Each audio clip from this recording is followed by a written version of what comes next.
Good day to anyone listening. So I'm going to report the final report of the grassroots project for 2023. This is the overview. So basically, is that games and simulations are useful for learning. Probably you have experienced some of them, you have played some of them, you have used some of them. However, they require resources, right? We need to pay for them, or we need to get them.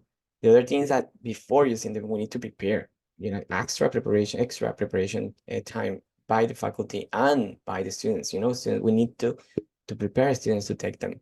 Also, their design impact their effectiveness. So if these tools like simulations or games are not well designed, the learning is not the same. It's like a movie or a picture that is not well defined for a specific target. It won't reach them. So the problem here is that most available simulations and games for business education are made outside Asia.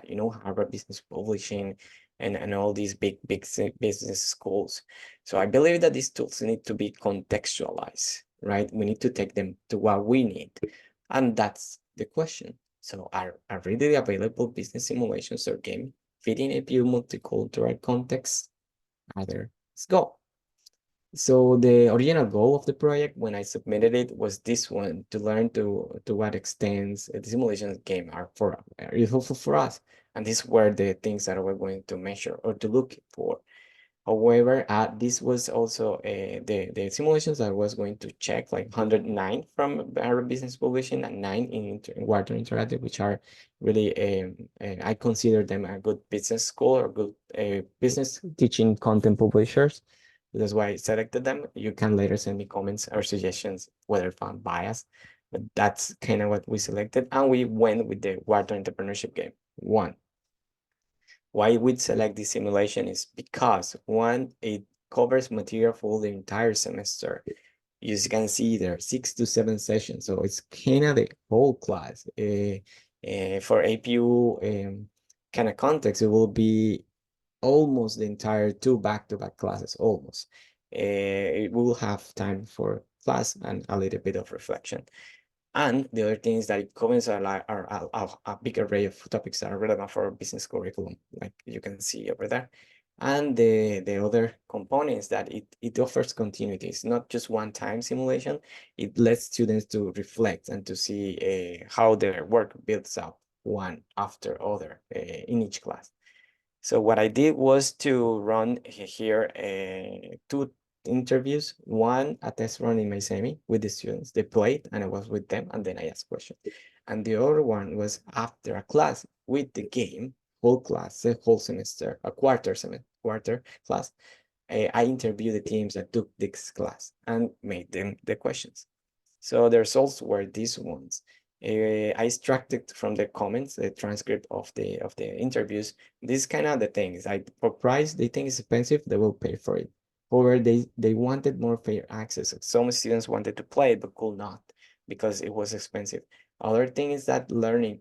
This tool was good for practicing skills, the ones they already had, but not good to get new concepts. For cultural background, it did not really impact team performance, and they would have loved the simulation to be more contextualized for them. What they wish was for more customization, like agency, but then being able to select industry, where to focus, even to increase their challenge to explore more. Some of them wanted more from the simulation and could not because at some points it was static.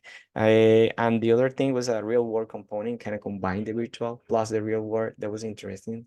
The things they loved was the live interaction the simulations provided. It provided like video calls where students had to make decisions on the spot, and according to their decision they will see how the other part will react. So they were super happy with that. The simulation gave them freedom to make mistakes, and the feedback after each chapter, the game or the simulation will provide feedback about their decisions, action, what they could have done better, and all of this. They love that. They hated that was overload of information, all in English. So some of them say like it was a pain to read, and group work dependency, like some students were not engaged or some just dropped the course, and this broke the team dynamics. And this kind of hurt some other students' experience in that sense. So from discussions that the students love the simulations, they Dana suggested a balance between lecture for concepts and then applications with simulations. And then simulation was really useful for practicing skills, personal insights. Some students, by being exposed to the simulations, kind of learn about themselves. And there's not much new concepts to learn from this, even though they had the material over there, but there was not kind of much of that from what they say in the interviews.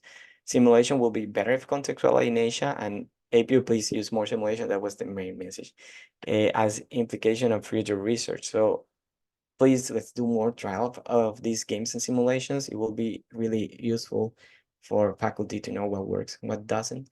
If we can scale up these studies, it will also be better for us. And simulations are there any in Asia? If you can tell me, please. I would like to see them and test them. Potential use of generative AI to power up simulation of game. This can give so much information. Contact me if you want to know more. I'm doing research on that. And implications.